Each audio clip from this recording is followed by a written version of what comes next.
My son told me I wasn't welcome for Christmas. He said I would ruin the aesthetic of his $1 million home. He thought I was just a poor retired old man living on a pension. He forgot who I was.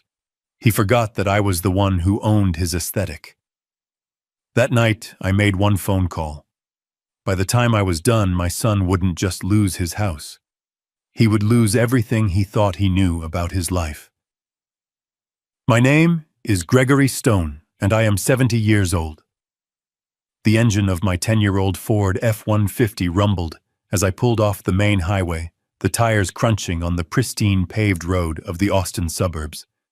This part of the city always felt foreign to me, like a different planet. The houses weren't just houses. They were statements. Sprawling, sterile monuments of glass and white stone sitting on lawns so green they looked fake. To everyone in this neighborhood, I was exactly what I appeared to be, an old man, widowed, living a quiet life on a factory foreman's pension. My Carhartt jacket was worn at the elbows, my hands were calloused, and my truck had seen better decades. It was a good cover. It had been a good cover for 15 years. I was on my way to my son Nathan's house. He's 42, my only child. Today was my granddaughter Emily's 7th birthday, just a few days before Christmas. In the passenger seat, wrapped in a soft blanket, was her gift. It was a dollhouse. But it wasn't some plastic thing you buy at a big box store. I had spent the last 6 months in my workshop crafting it by hand. It was a perfect 1/12 scale replica of the first home I ever shared with my late wife, Clara. A tiny 2-bedroom bungalow on the east side. I'd carved every miniature cedar shingle for the roof. I'd hand-painted the tiny blue shutters. I'd even replicated the slight familiar warp in the front porch boards. That little house was built from 6 months of my time, my memory, and my love. I pulled up in front of Nathan's home. It was a $1.5 million block of modern architecture. The driveway was already packed with high-end cars. BMWs, a few G-Wagons, a shiny new Mercedes. My old Ford looked like a stray dog that had wandered into a pedigree dog show. I could hear the party from the street. Loud music, the high-pitched laughter of adults drinking expensive wine in the middle of the day. I parked on the street, carefully lifted the heavy dollhouse, and walked up the long stone path. I felt a familiar tightness in my chest. This wasn't the world I'd built for Nathan. This was the world his wife Diana had built using him. My love for Emily was the only reason I ever set foot on this property. I rang the bell. The music was so loud it took a moment. Then the heavy pivot-style front door swung open.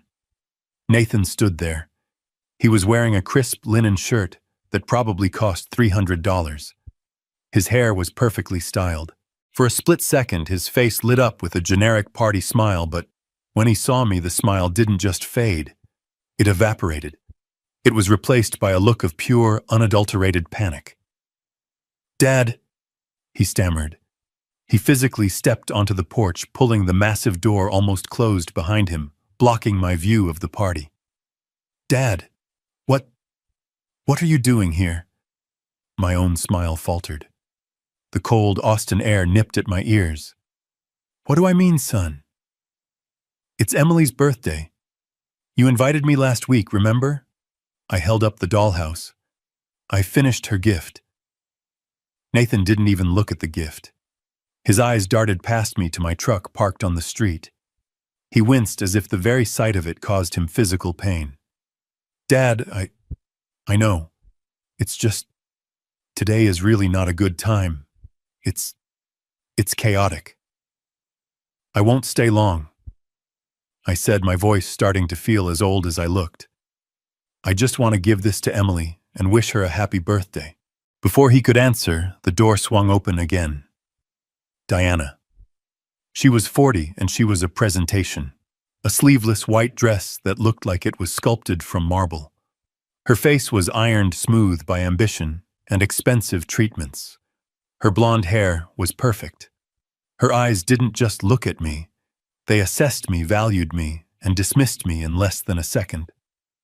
"Nathan," she said, her voice a sharp, cold whisper that cut right through the party noise. I thought you handled this. Nathan flinched. I was just about to, honey. Diana's eyes raked over my Carhartt jacket, my old jeans, my work boots. Then she looked at the dollhouse in my hands with pure disgust. She turned back to Nathan.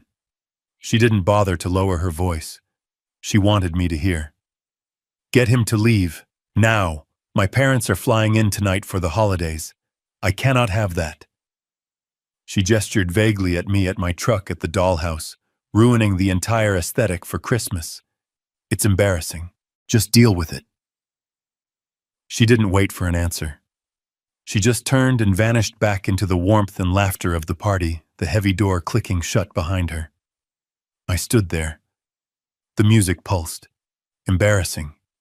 Aesthetic. I looked at Nathan. His face was flushed beet red. He couldn't meet my eyes. He was staring at the perfect, expensive slate tiles of his porch. He was a 42-year-old man, a father, a husband, and he was completely, utterly terrified of his own wife. Dad, he mumbled, running a hand through his perfect hair. Dad, listen. She's just stressed. You know how these parties are. I know how she is, Nathan, I said, my voice quiet.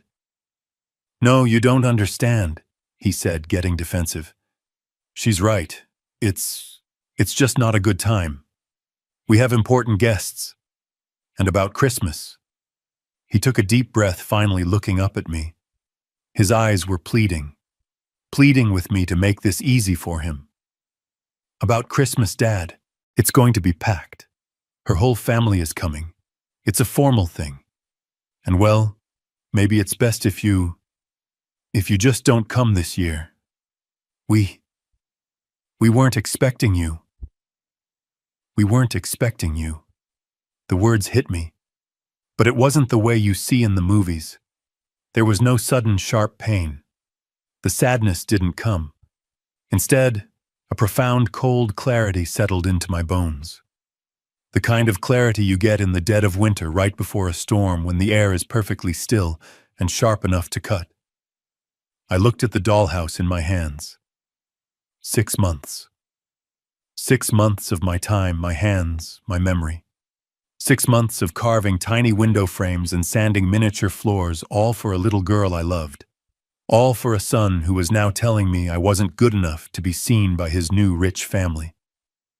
I looked back at Nathan, at his expensive shirt, at his terrified, weak eyes, and for the first time I didn't feel anger. I felt pity. And then I smiled. It was not a kind smile. It was a smile he had never seen before. It was the smile of Gregory Stone, the man he never knew. Okay, Nathan, I said, my voice suddenly light, almost cheerful. I understand completely. Aesthetic. I wouldn't want to be a bother. Dad, it's not like that. No, it's fine, I said, holding up a hand. You're busy. Your guests are waiting. I bent down and placed the dollhouse, all 6 months of my love, on the cold slate porch. It looked small and terribly out of place, just like me. You have a good party, son. I turned and walked away. I didn't run. I didn't stomp. I walked step by steady step back to my old, embarrassing truck. Dad. Wait. I heard him call from the porch. I didn't mean, Dad, don't forget your gift. I got into the F-150. I put the key in the ignition. The engine turned over with a familiar, reliable growl. I looked in the rearview mirror. Nathan was standing on his porch next to the dollhouse, wringing his hands. He looked small and pathetic. I put the truck in gear and drove away. I didn't look back. He thought I was a poor old man. He thought I was a burden. He thought he and his wife were in control. He had forgotten who I was. He had forgotten who he was. It was time to remind him. I didn't drive home. My home, the small 2-bedroom bungalow where Nathan thinks I pinch pennies, was on the other side of town. I drove the opposite way. I drove east, past the airport, past the new high-tech campuses, and deep into the industrial sector. The part of Austin that doesn't make it onto postcards. The part where the roads are cracked and the buildings are just giant windowless boxes of corrugated steel. The truck rumbled over a set of railroad tracks. The sky was turning a bruised cold purple as the sun set. I didn't feel the sting of Nathan's words anymore. That aesthetic comment. The casual, brutal dismissal. It wasn't stinging. It was clarifying. It was the final heavy click of a deadbolt sliding into place. I pulled up to a nondescript warehouse at the end of a dead-end street. A faded sign on the chain-link fence read, GS Woodworking. It was a dummy corporation, one of many a shell I'd set up decades ago. My old Ford looked perfectly at home here, parked among rusted delivery vans and discarded shipping pallets. I got out. The air smelled of diesel and ozone. I keyed a long code into a rusted, unassuming keypad on a steel side door. The lock buzzed a heavy sound, and I stepped inside. The first floor was exactly what it looked like, a cavernous, dusty, and dormant workshop. Old lathes, drill presses, and massive table saws sat under heavy gray tarps covered in a fine layer of sawdust. This is what Nathan thought I did with my retirement. He thought I piddled around with wood. It was my hobby, yes. But it was also my cover.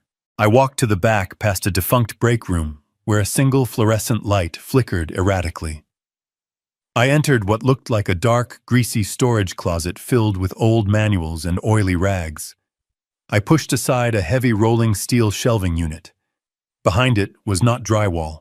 It was a reinforced steel door with a biometric hand scanner. I placed my right hand on the cold glass. A small green light scanned my palm. The machine hissed, and the vacuum-sealed door clicked open. The room I stepped into was silent, cold, and dark. I flipped a single switch.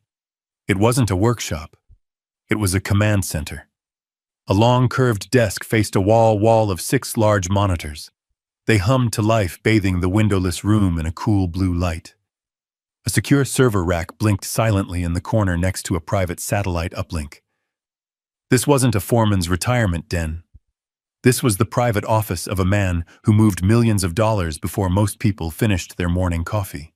I sat down in the black leather chair, the kind that costs more than my truck. I looked at the desk. There was only one item on it besides the keyboard. It was a small, custom-engraved brass plaque, a retirement gift from my old partner Peterson. It didn't in lot say Gregory Stone. It just said Stone. Because I am Stone. I am the Stone in Stone & Peterson Global Logistics, one of the largest privately held freight and logistics empires in the state of Texas. I didn't work at a factory. I owned the factory, and the 200 trucks that serviced it, and the 4 distribution centers they shipped from. I didn't retire 15 years ago with a small pension and a gold watch. I retired after a strategic buyout that made the front page of the Wall Street Journal's business section. My current net worth as of this morning's market close was $82 million. $82 million. And my son, my only child, my heir, had just told me I wasn't welcome for Christmas because my worn-out jacket and my old truck would ruin his aesthetic. I looked at the only photo in the room framed on the wall opposite my desk. It was Clara, my late wife. She was laughing, her eyes crinkling at the corners. The photo was taken on the porch of that tiny bungalow, the very one I had just spent 6 months replicating in miniature. Clara. She was the reason for all of this. She grew up with nothing. I grew up with slightly more than nothing. When Peterson and I started the company, it was just the 2 of us and 2 rented flatbed trucks. We worked 20-hour days. We built this thing from grit, diesel fumes, and handshake deals. When the money finally came, it didn't trickle in.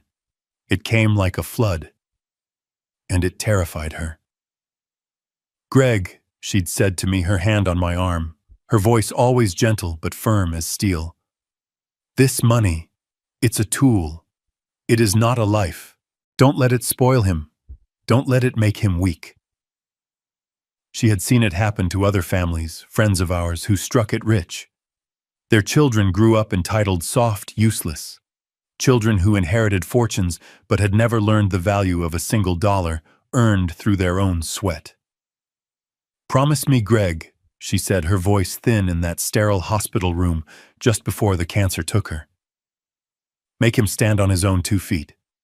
Don't let this money be a curse. Let him build his own life." So I promised. After she passed, I sold the large house in Westlake Hills. I moved into the small, simple bungalow she and I had loved. I created the retired foreman persona. I gave Nathan a first-class education, a modest starter fund for his first house, and then I stepped back. I told him the inheritance was mostly gone, tied up in Clara's medical bills and some bad investments. I let him think I was just another retiree getting by, comfortable but not wealthy. I wanted him to build his own life. I wanted him to become a man. I wanted him to be proud of himself, not of his father's bank account. I looked at the blank monitors. I had been watching. I thought I was protecting him. But Clara and we were wrong. We were so naive. We thought that having money would corrupt him. It never ever occurred to us that the idea of money, the hunger for it, the deep abiding shame of not having it, would corrupt him just as badly. He didn't grow up strong and independent. He grew up bitter and resentful. He saw my simple life not as a philosophical choice, but as a personal failure. His failure. He married a woman, Diana, who was just as hungry, just as status-obsessed, just as ashamed of modest beginnings as he was. They weren't building a life. They were building a brand, an aesthetic. And I, the father he was ashamed of, the poor old man, was the single greatest obstacle to that aesthetic. The coldness I felt on that porch wasn't just the winter air. It was the absolute chilling realization that my life's greatest project, my son, was a catastrophic failure. My promise to Clara, my grand 15-year experiment in humility, had backfired completely. It hadn't made him strong. It had made him cruel. My fingers, steady and sure, moved across the encrypted keyboard. I brought up a secure line. It rang twice. "Peterson." His voice was gravelly professional. Always professional. Paul Peterson had been my lawyer, my financial advisor, and my closest confidant for 40 years. He was the only other person on earth who knew the full truth. "It's Greg," I said. The temperature in the command center was a constant 68 degrees, but my voice felt colder. "Greg." He paused. He knew my voice. He also knew I never called him from this line unless something was wrong. "What's happened?" "I need you to pull up a file," I said, ignoring his question. "The Nathan Stone Family Trust." I heard the sound of typing on his end. Paul was old school, but he was fast. "Got it," he said. "The Austin property, the one in the preserve, $1.5 million valuation. What about it? Refresh my memory, Paul. The arrangement. Exactly as it stands." "It's just as we structured it 10 years ago," he said. "You purchased the property outright through a shell LLC, Hill Country Holdings. You then created the trust and transferred the title to it. We set up a fake mortgage agreement through a third-party servicing company. Nathan thinks he's paying a $3,000 mortgage every month to some bank in Delaware." "And where does that $3,000 actually go?"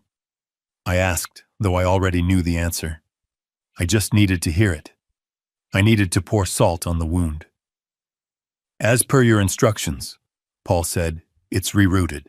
100% of it is deposited directly into a separate shielded investment trust for your granddaughter, Emily Stone. As of this morning, that account holds." I heard more typing. "Just over $430,000. It was a brilliant setup, Greg. A forced savings plan for his daughter." His daughter, my granddaughter. The little girl whose birthday party I was just kicked out of. The little girl whose father was ashamed of me. I looked at the blank monitors. I thought about the dollhouse sitting on that cold slate porch. "Cancel it," I said.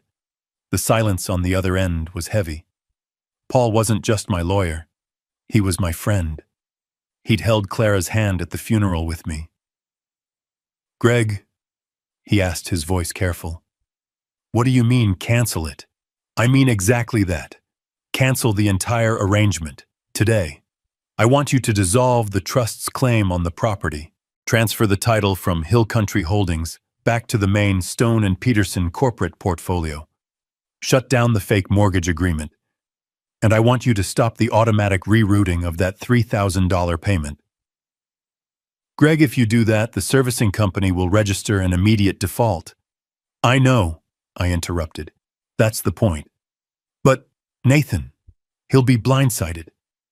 "He'll be fine," I said, my voice flat. "He's worried about his aesthetic. This will give him something real to worry about."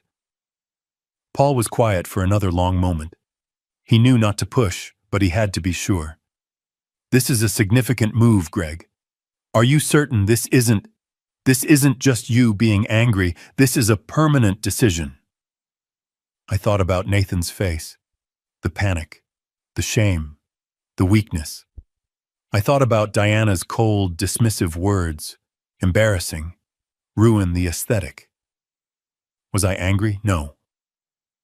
Anger is hot. What I felt was the cold, clean precision of an icicle.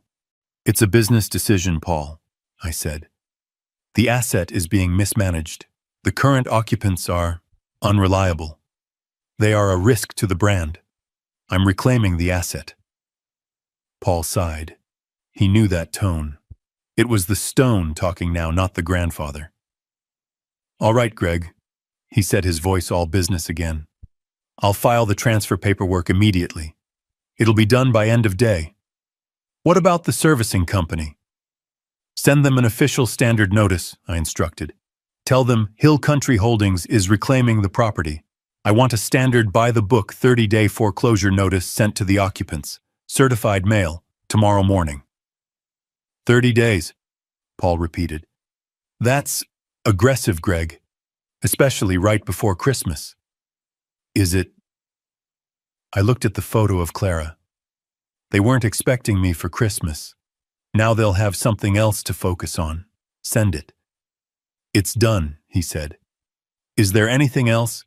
"Yes," I said. "I want you to start digging. I want to know why they were so desperate for me to be gone. They're in trouble, Paul. I can smell it. Nathan lied to me 6 months ago about his job. He had me co-sign a $200,000 line of credit.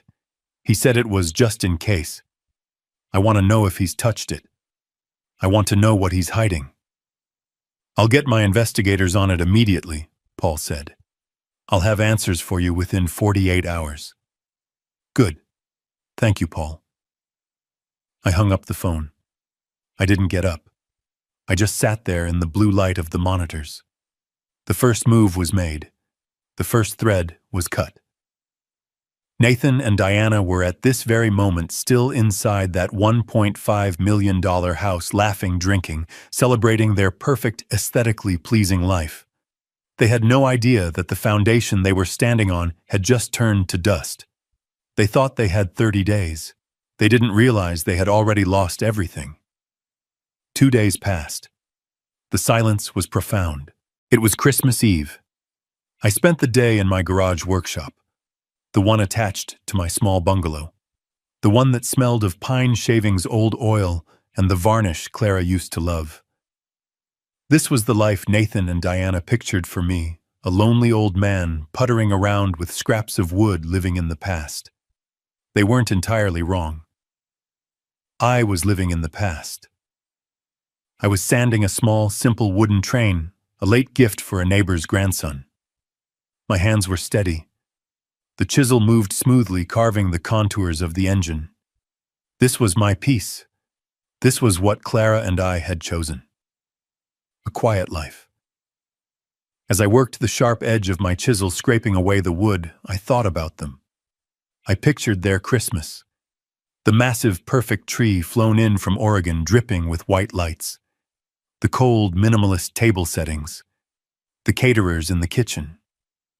I wondered if Emily ever got the dollhouse, or was it stuffed in their garage, hidden away, deemed too folksy for Diana's aesthetic. I wondered if Diana's parents had arrived, and if Nathan was successfully playing the role of the successful son-in-law, his face aching from a forced smile. The certified mail receipt from Peterson confirmed the foreclosure notice had been delivered yesterday afternoon. Diana would have signed for it. They would have opened it. They would have read it. And yet for 2 days, nothing. The silence was almost disappointing. Maybe I thought they had a backup plan. Maybe they were wealthier than I knew. Maybe they didn't need the house. Maybe my one move, my single act of defiance, had meant nothing at all. I finished sanding the small train engine. The sun went down. 5 o'clock. 6 o'clock. I went inside. I opened a can of chili and heated it on the stove. I sat at my small kitchen table, the one Clara and I had bought from a second-hand store in 1978. The house was quiet. 7 o'clock. 8 o'clock. Christmas Eve. I should have felt lonely. I should have felt the sting of my son's rejection. I didn't. I felt calm. The deep, heavy calm of a man who has finally made a decision and is just waiting for the consequences to arrive. At exactly 9:07 p.m., the storm broke.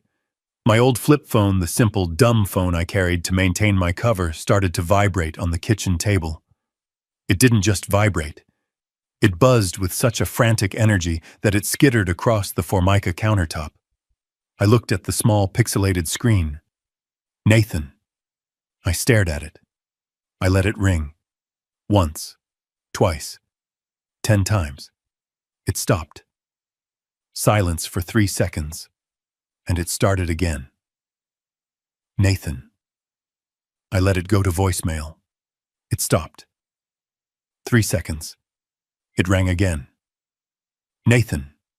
I let it go. It stopped. 3 seconds. It rang again. This time, Diana. Her name flashed on the tiny screen. I smiled. A small, tight smile. I let it go to voicemail. This continued without exaggeration for 20 minutes. It became a frantic, alternating rhythm of incoming calls. Nathan. Diana. Nathan. Diana.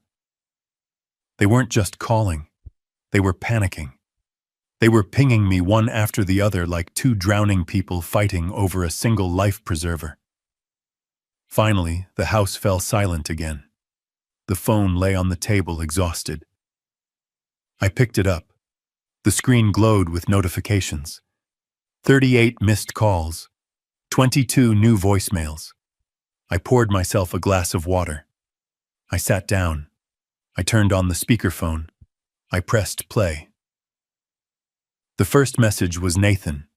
His voice was unrecognizable. It wasn't the voice of the confident, dismissive man who'd turned me away from his porch. It was the high-pitched, breathless squeal of a terrified boy. Dad! Dad! Pick up the phone. What did you do? What did you do? The bank called.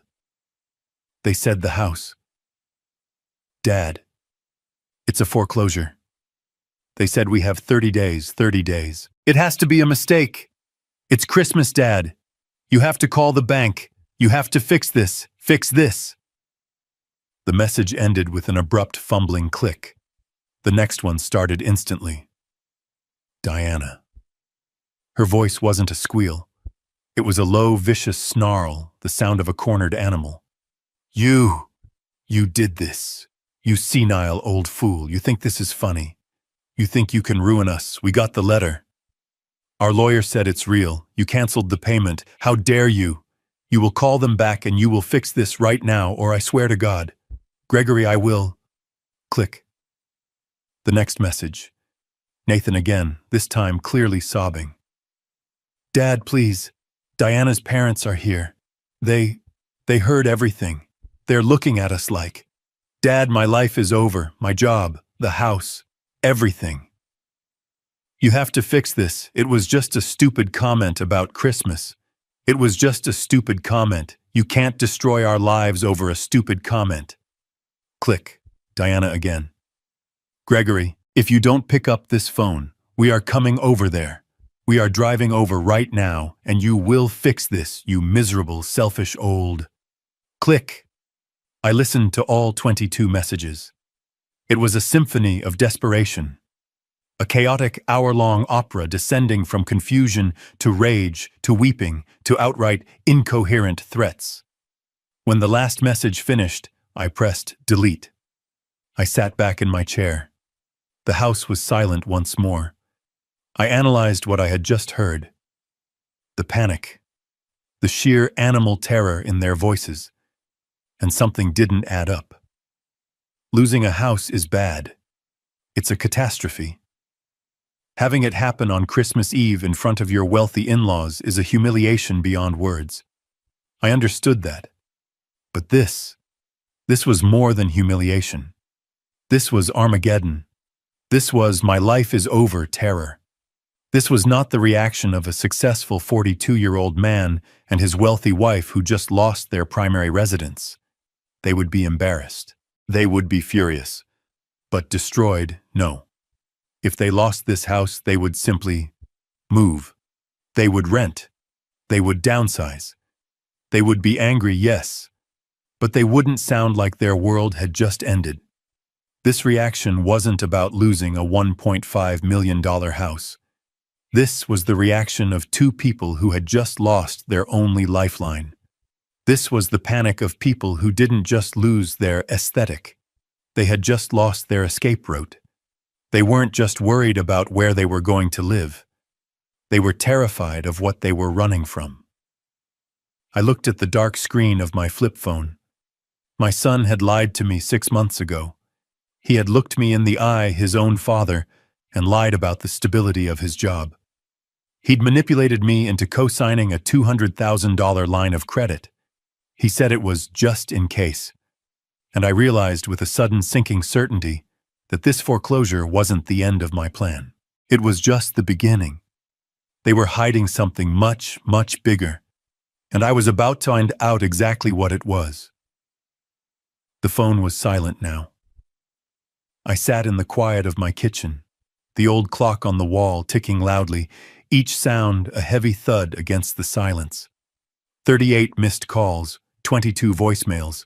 The reek of their panic, their rage, their absolute primal terror still hung in the air, thick as smoke. I replayed the sounds in my head. My life is over. You've destroyed us. We're ruined. I turned off the speakerphone. The house was quiet again. But my mind was not. I tried to line it up. I tried to make the math work. A man like Nathan with a wife like Diana lived on image. I understood that. Losing a $1.5 million home was a social catastrophe. Being exposed in front of her wealthy parents, the ones they were so desperate to impress, was a humiliation. But destroyed, ruined, no. It didn't add up. A man like Nathan doesn't just have one option. If they lost this house, the house I was paying for, they would simply move. Diana's family, the ones she was so worried about, would surely step in. They would rent another pristine, aesthetic-approved property. They would complain. They would blame me. But they wouldn't sound like their lives were over. The terror in their voices wasn't the sound of embarrassment. It was the sound of people whose only escape route had just been set on fire. It was the sound of Balmning who weren't just losing a house. They were losing their last chance. This wasn't about the foreclosure. The foreclosure was just the trigger. The panic was about something else. Something they were running from. And then I remembered. 6 months ago. The memory hit me with the force of a physical blow. It was a hot, humid July afternoon.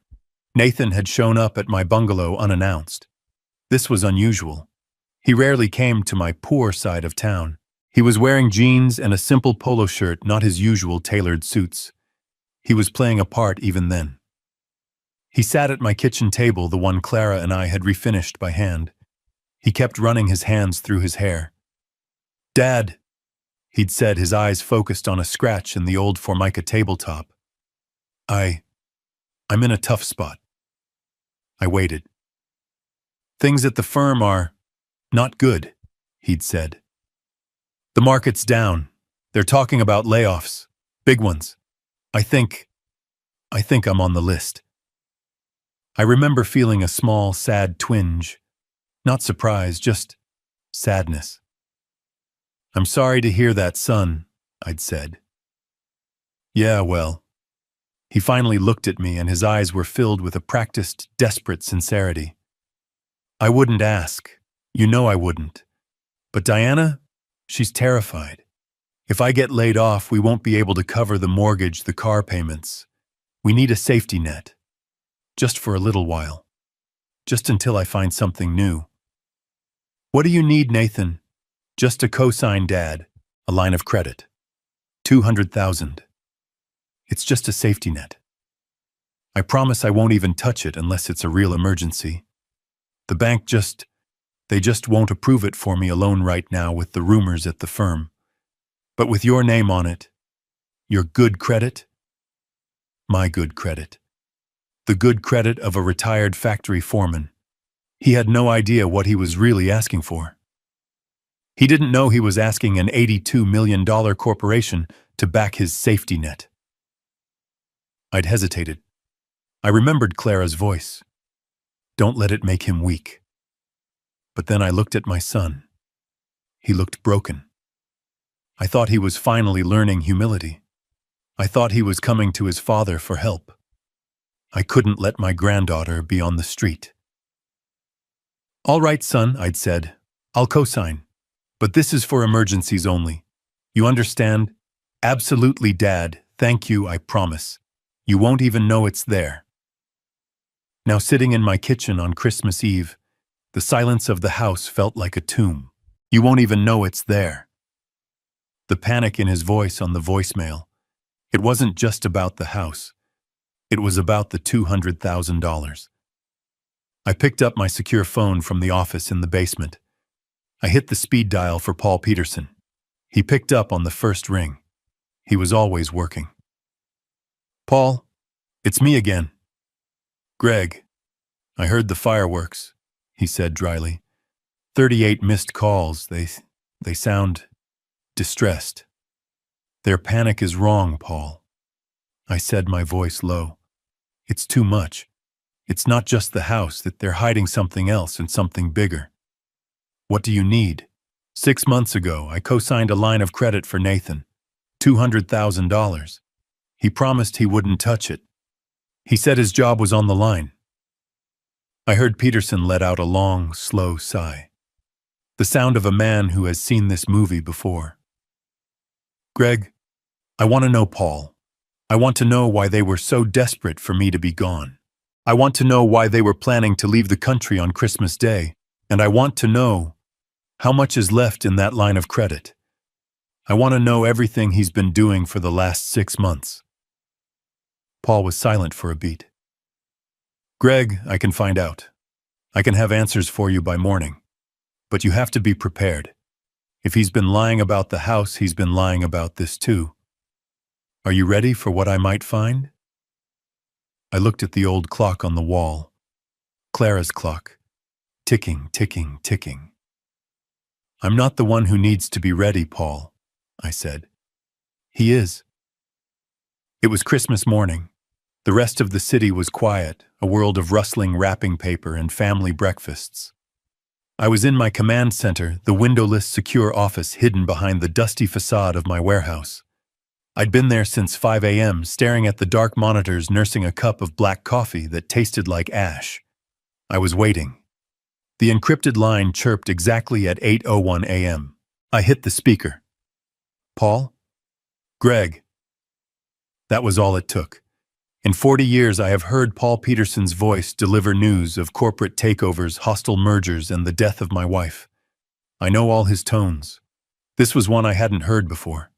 It was the sound of a man who was professionally disgusted and personally heartbroken. You're on speaker, Paul. Tell me what you found. I'll start with the line of credit, he said, his voice clipped all business. The $200,000 line you co-signed 6 months ago. You asked if he'd touched it. And he didn't just touch it, Greg. He activated it the same day you signed, the same day. The first withdrawal was for $50,000. The remaining $150,000 was drained in 4 separate transactions over the next 2 weeks.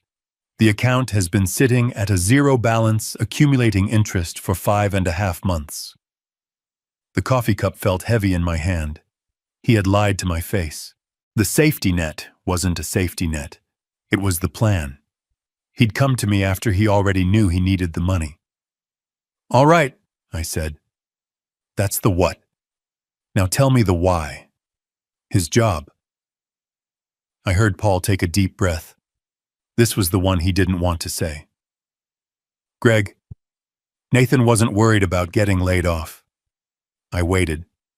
"He was fired 6 months ago, the day before he came to you for the line of credit." I closed my eyes. The image of him in my kitchen 6 months ago, looking so beaten down, so humble, flashed in my mind. It was all an act. A performance to secure $200,000 from his poor old father. "Why?" I asked. My voice was quiet. "What did he do?" "It wasn't a layoff, Greg," Paul said. "It was termination for cause. I spoke to their general counsel. He didn't want to talk at first, but when I mentioned my name, and your name, he opened up.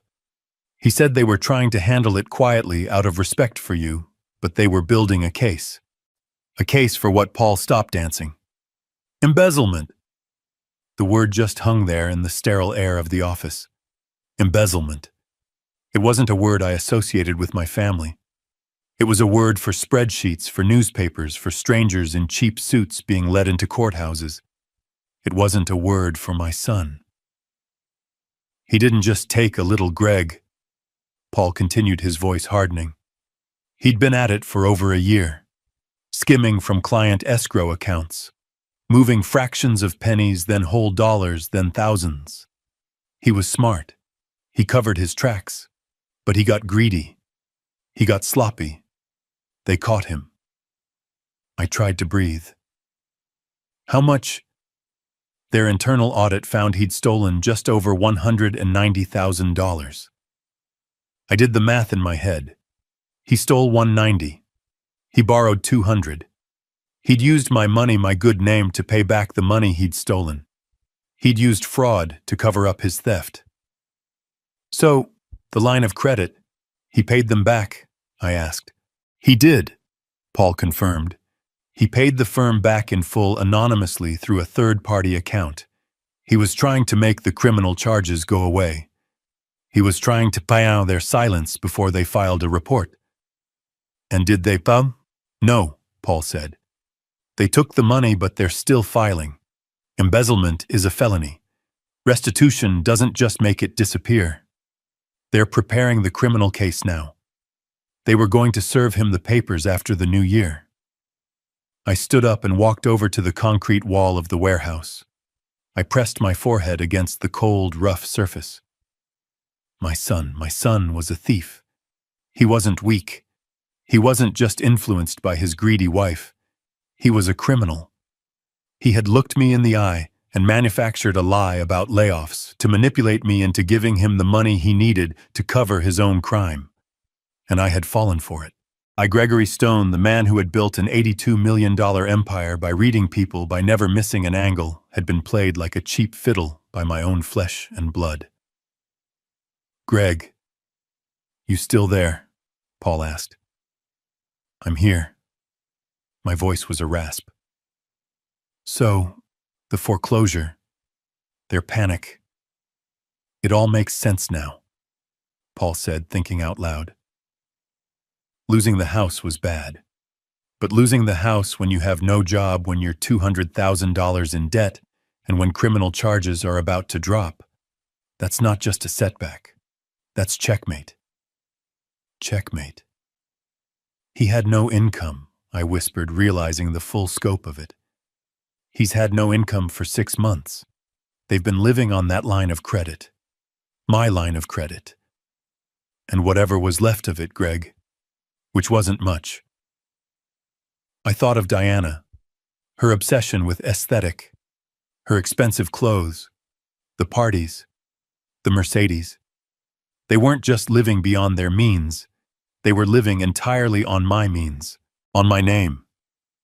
"Thank you, Paul," I said. "There's one more thing," he said. "The why. Why were they so desperate for you to be gone by Christmas? It's not just because they were hiding this. It's worse." My blood ran cold. "Worse? How can it possibly be worse than embezzlement, Paul?" "I'll have the full report for you tomorrow," he said. This part I need to verify in person. It's unbelievable. Greg, just stay safe. And don't talk to them. Not until you've heard what I have to say." He hung up. I stood in the silence of my office. The calm I felt on Christmas Eve was gone. The cold precision was gone. It was replaced by a slow, burning, radioactive rage. He hadn't just insulted me. He hadn't just lied to me. He had used me. He had used my love, my trust, and my good name to cover up a felony. And he was still hiding something. I looked at the phone. I knew they would call again. They were desperate. They were trapped. And trapped animals are the most dangerous. I picked up the phone and dialed my head of security. "Alex," I said, "I need a full surveillance team on my son's house. I want to know who they talk to. I want to know where they go. And I want a detail on my granddaughter, Emily. Effective immediately." My son thought he was fighting for a house. He had no idea what he had just started. I was still trying to process the numbers. $190,000. Stolen. $200,000. Borrowed. My name. My debt. My son a criminal. My entire life I had built a fortress of financial security. I had done it to protect my family, to give them the one thing Clara and I never had: peace.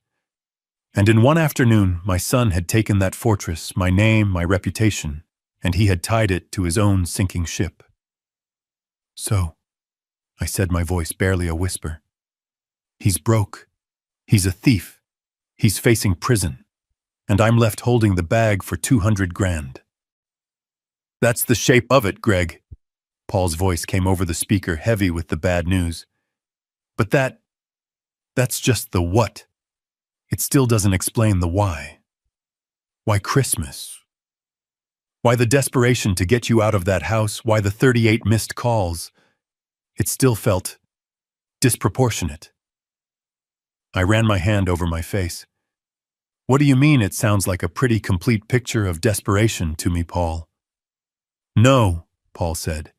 "Think like they do. They're cornered. They're rats. They've just lost their house. They're about to be exposed. What's their next move? They don't just sit there and wait for the police, they run." I leaned forward, my hands gripping the edge of my desk. "Go on." "I did what you asked, Greg. I dug deep. I put our investigators on their travel records, their recent purchases, their online activity. And I found it. This wasn't just about hiding the foreclosure notice from you. This wasn't just about aesthetic. This was about their exit strategy. Your son and his wife, Greg, they were planning to flee the country." The words hit me. Flee. Abandon everything. Abandon me. Abandon their daughter. "Where?" I asked. "One-way tickets. Booked 3 weeks ago. Departing from Austin Bergstrom International Airport. Destination Owen Roberts International Airport. Grand Cayman. The Cayman Islands. Of course. A non-extradition country. A place to disappear with whatever money you had left." "And the departure date, Greg," Paul said, his voice dropping. "That's the kicker. The departure date was today, December 25th, Christmas Day, 3:30 p.m. It all clicked into place. The cruelty, the urgency, the absolute need to have me, the poor old dad, out of the way. "They needed me gone," I said, the realization settling like ice in my stomach. They needed the house for Christmas, not for her parents. Her parents were never coming. They needed the house to look normal. They needed to keep up appearances right up until the last possible second. Exactly, Paul said. They needed to seem like the perfect happy family, right up until they packed their bags, drove to the airport, and vanished. By the time anyone realized they were gone, by the time you realized they were gone, they'd be on a beach, and you'd be left holding the bag. I thought of Diana's voice. I cannot have that ruining the entire aesthetic for Christmas. She wasn't worried about her parents. She was worried about her alibi. She was worried that my presence, my poverty, my questions would somehow unravel their plan before they could execute it. My foreclosure notice, my one single act of defiance, had been a stray bullet that had hit their escape plan right in the engine. They were going to leave me, I whispered. It wasn't a question. They were going to leave me with a $200,000 debt, a criminal investigation into my co-signed loan, and they were going to disappear. They weren't just running from the law. They were running from me. They were going to abandon their daughter, Emily. My blood ran cold. Wait, Paul. The tickets. You said one-way tickets. Plural. Who was traveling? I heard Paul shuffle some papers. 2 adult tickets, Greg. Nathan Stone. Diana Stone. That's it. I felt the floor drop out from under me. What about Emily? What about my granddaughter? Paul was silent. Paul, I said, my voice rising. What about the 7-year-old girl? Her birthday party was just 2 days ago. Greg, Paul said, his voice quiet, pained. There was no ticket for Emily. They were leaving her behind. I couldn't speak. I couldn't breathe. This was a level of monstrousness I was not prepared for. To rob your own father, to betray him, to flee. That was greed. That was cowardice. But to abandon your own child, your 7-year-old daughter, to abandon her on Christmas Day, to leave her behind, to face the fallout of her parents' crimes. That wasn't just greed. That was pure, unadulterated evil. They were going to leave her with me. The senile, incompetent old man they were so ashamed of. That was their plan. Leave the girl, take the last of the cash, and disappear. Paul, I said, my voice shaking not with rage but with a horror so profound it made me sick. I know, Greg, he said softly. I know. But, Paul, this still doesn't add up. I said, my mind racing, trying to find some piece, any piece that didn't fit this horrible puzzle. Why? Why the panic? If they were planning to run, why did my foreclosure notice stop them? Why did that destroy them? Why not just run sooner? Because Greg, Paul said, and I heard the final terrible piece of the puzzle click into place. Because they needed to run with money. And their plan to get that money, it was much, much bigger than the $200,000 you already lost. I waited. This is the part I had to verify in person, Paul said. This is the part I didn't want to believe. Greg, the tickets to the Caymans were just step 1. Step 2 was the real plan. And it was scheduled for tomorrow, December 26th. What was scheduled for tomorrow, Paul? What did they do? They filed an emergency petition with the Travis County Family Court, Paul said. They weren't just running from the law, Greg.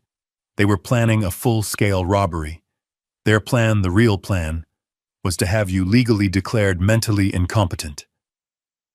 What was scheduled for tomorrow, Paul? I asked. My voice was low. What did they do?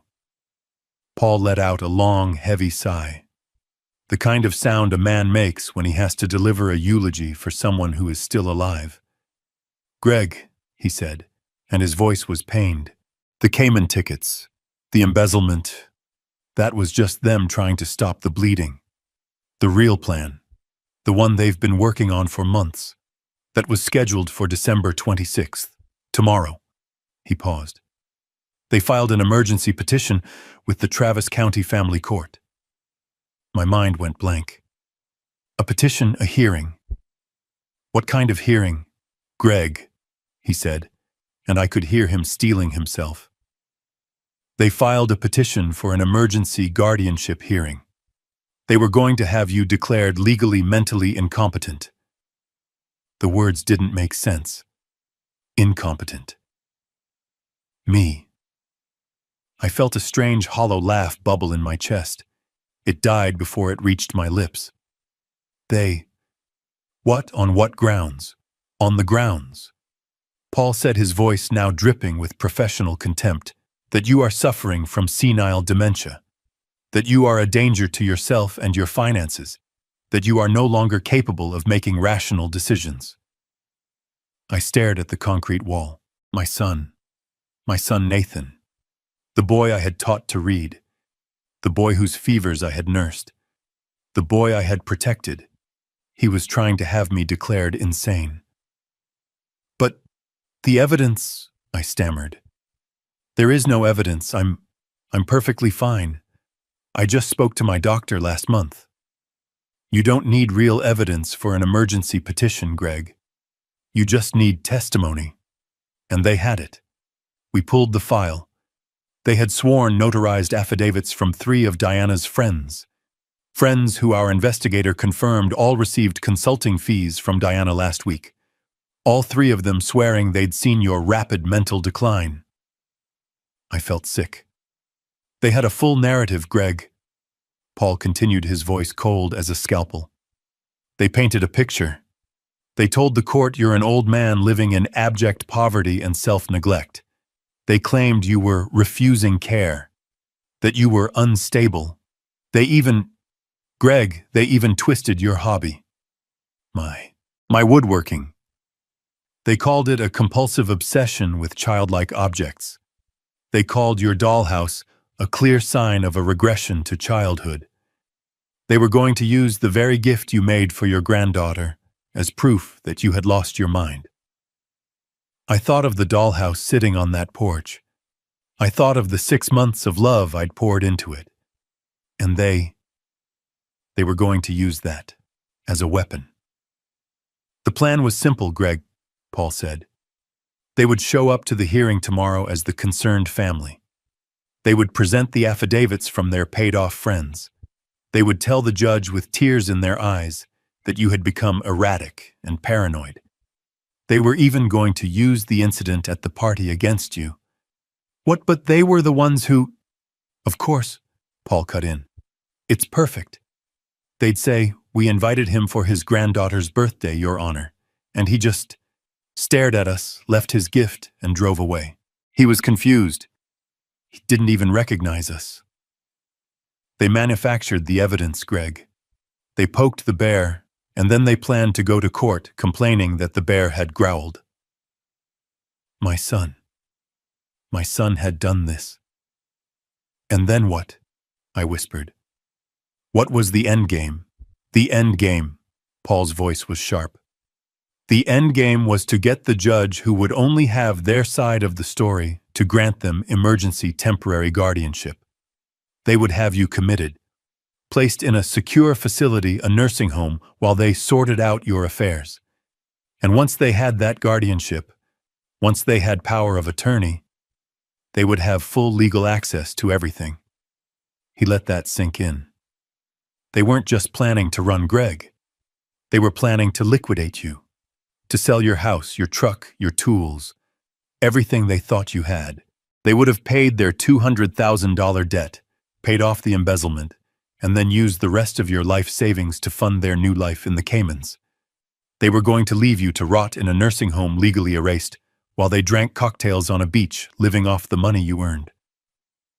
I looked at the picture of Clara, her laughing, honest eyes. Don't let it make him weak. I hadn't made him weak. I had made him this monster, this coward. This wasn't just a betrayal. This wasn't just theft. This was This was a level of cold, calculated patricidal greed that I had never in my 70 years known was possible. They weren't just planning to abandon their daughter. They were planning to abandon me, to bury me alive after stealing my name, my money, and my mind. The rage that had been a cold, clean icicle. It was still cold. But it wasn't an icicle anymore. It was a glacier. A vast, silent, unstoppable force. "Greg, are you there?" Paul asked. I was there. Oh, I was more there than I had been in 15 years. They think I'm poor, I said, my voice barely a whisper. They think they're doing all this for a small house and a foreman's savings. Yes, Paul said. They have no idea, Greg. They're trying to rob a corner store not knowing it's the front for the entire Federal Reserve. They're not just trying to rob me, Paul, I said. They're trying to erase me. I stood up. I looked at the 6 monitors, dark and waiting. Mom, please. We can still fix it. Benjamin begged, his voice cracking with a desperation that was almost pathetic. We're family, aren't we? A family doesn't betray, I replied, my voice echoing slightly in the real estate office. A family doesn't steal. A family doesn't plan the mental destruction of one of its members. What you are, I said, looking at him, at his wife, at his daughter, is not a family. It's a criminal organization that shares a last name. We gave you 45 years of our lives, Eleanor shrieked. You didn't give me 45 years. I shot back, my voice like steel. I gave you 45 years of my life. I gave up everything for you. And you were just waiting for me to die, to inherit the pittance you thought I had. We need that money, Mom, Benjamin finally roared, his true face showing. We have debts problems. And that's why you decided to drive me crazy, I said. That's why you decided to steal from me. That's why you decided to destroy the last years of my life. It wasn't personal, he spat. Those 3 words. It wasn't personal. 45 years of love. 45 years of sacrifice.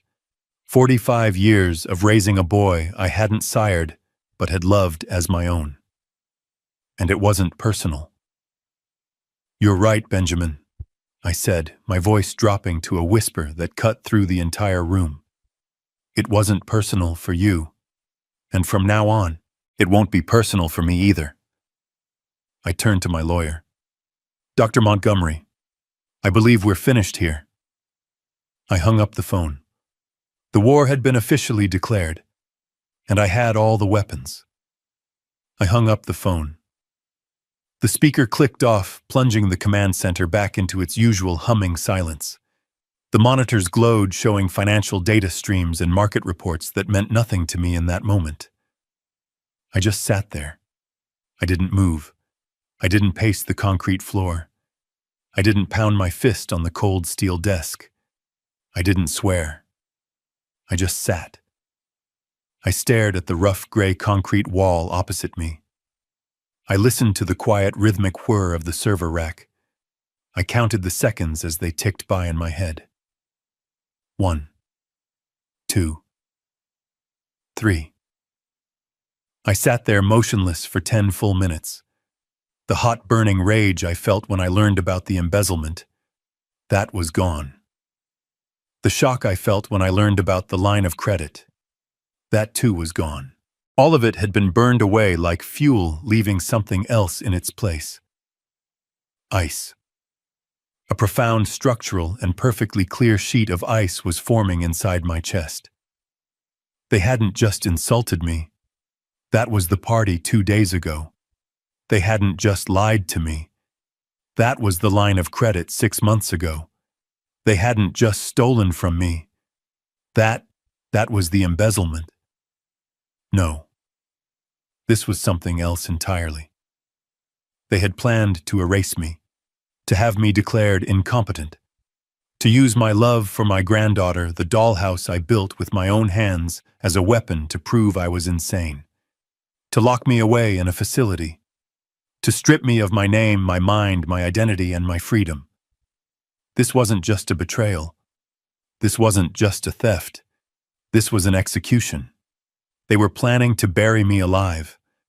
A senile old man, a burden, a man who had lost his mind, a man who refused care. The narrative they had built, it was perfect, and I had walked right into it. My simple clothes, my old truck, my quiet life, my obsession with woodworking. I had spent 15 years building my cover to protect my son from the poison of wealth, and he in turn had used that very cover as the blueprint to destroy me. The irony was so sharp, so perfect, it almost made me admire the sheer diabolical efficiency of it. They thought they were attacking a poor, retired foreman. They thought they were kicking a sleeping dog. They had no idea they had just kicked a hibernating grizzly bear. 10 minutes were up. The ice was fully formed. I knew exactly what to do. I picked up the secure phone. I dialed Peterson. He answered on the first ring. "Greg, are you all right?" His voice was filled with genuine human concern. "I'm fine, Paul," I said. My own voice surprised me. It was calm. It was steady. It was the voice I used to use in the boardroom, the one right before I was about to gut a competitor and sell their company for parts. "Paul, I have new instructions. I need you to listen very carefully." "Anything, Greg. What's the play?" "First," I said, "the foreclosure notice we sent." "Yes. Cancel it." There was a stunned silence on the other end of the line. "Greg, I don't understand. I thought that was the point." "You thought I wanted to punish them by taking the house," I said. "That was an emotional move. This is a strategic one. I don't want them panicked about the house. I want them panicked about the money." "Go on," Paul said, his voice shifting. He was back. He was all business. He understood. "Cancel the foreclosure immediately. Call the servicing company. Tell them it was a clerical error, a system mistake. Restore the fake mortgage agreement. Restore everything related to the property. I want Nathan to wake up tomorrow morning, check his account, and see that the house is safe. I want them to feel a wave of relief. I want them to think they're safe." You're giving them the house back." "I'm letting them think they still have the house," I corrected. "I'm leaving the cheese in the trap. They're cornered rats, Paul. If we take away their hole, they'll just scatter. I want them to stay right where they are, thinking they've outsmarted the confused old man." "All right," Paul said. I could almost hear him smiling. "Clerical error. The foreclosure is gone. What's next?" "Next," I said, "we cut off their oxygen. The $200,000 line of credit. The one I co-signed. The one you're now liable for. That's the one. I want you to freeze it, not cancel it. Freeze it. Effective immediately. Call the bank. Use my authority as the primary guarantor. Tell them you suspect fraudulent activity on the account, which is the God's honest truth, and that you are locking it down pending a full investigation. I want it frozen so tight, not a single dollar can be moved in or out." "Oh, that's beautiful, Greg," Paul said. "They'll wake up thinking the house is safe, but the cash they were living on, the cash they were going to use to run to the Caymans, is gone." "Exactly. They'll be trapped. They'll be in that house with no job, no money, and a criminal indictment hanging over their heads. They'll panic, and they'll make a mistake." "And when they do," Paul asked. "When they do," I said, "we'll be there. That's the last thing. Tomorrow, 10 a.m. I want you at my bungalow, the small one, the foreman's house, and I want you to bring 2 men with you, not lawyers, not accountants. I want the 2 best private detectives on your payroll, the ones who look like they mean business." "You're planning a confrontation." "I'm planning an intervention," I replied. "They're desperate. They're out of cash. Their escape plan is ruined. Their only remaining move is the competency hearing. They have to come to me. They have to either beg me for money, or they have to accelerate their plan to have me committed. I looked at the photo of Clara, her laughing smile. Either way, I finished. I'll be ready for them. Tomorrow, Paul, we end this. We end this for Clara. We'll be there at 10, Greg, and be careful. Don't worry about me, I said, hanging up the phone. They're the ones who need to be careful now. I didn't have to wait long. It was the day after Christmas, 10 o'clock in the morning. I was in the small kitchen of my bungalow reading the newspaper, a simple cup of black coffee steaming on the formica table. The house was silent. I was waiting. I heard the car before I saw it. It came down my quiet residential street too fast. A squeal of brakes, a sound entirely out of place in my sleepy neighborhood. Then a car door slammed, followed immediately by another. Heavy, frantic footsteps on my porch. Then the banging. Not a polite knock. Not an angry pound. It was a desperate, panicked, rhythmic slamming, like someone trying to break the door down. I folded my newspaper, took a slow sip of my coffee, and stood up. I walked to the door. I looked through the peephole. It was Nathan. His face was pale, glistening with sweat despite the cold. His eyes were wide, darting back and forth. Diana was right behind him, her perfect hair a mess. She was clutching her phone in a white-knuckled grip. I unlocked the deadbolt and opened the door. Before I could say a word, Nathan pushed past me, stumbling into my small living room. Dad? Thank God. Thank God you're here. He grabbed my shoulders, his grip painfully tight. He was shaking. Dad, I don't know what's happening. The line of credit, it's frozen. They froze the account. We're ruined. We have nothing. You have to call them. You have to tell them it's okay. You have to help me. His voice was high-pitched, cracking. This was not the man who had told me I'd ruin his aesthetic. This was a cornered animal. Diana rushed in behind him, but she had already chosen a different strategy. Her face was streaked with tears. They were real tears, but they weren't tears of sadness. They were tears of pure, unadulterated rage and terror. She was a terrible actress. Greg, she sobbed, rushing toward me. She never called me Dad. Greg, please, we are so sorry. We're monsters. We know. What we said about Christmas. We were stressed. We were horrible. We were wrong. She actually tried to grab my hand. I let her. Her skin was clammy. But you can't do this to us, she wept, her voice climbing. They froze everything. We went to the bank this morning. The line of credit.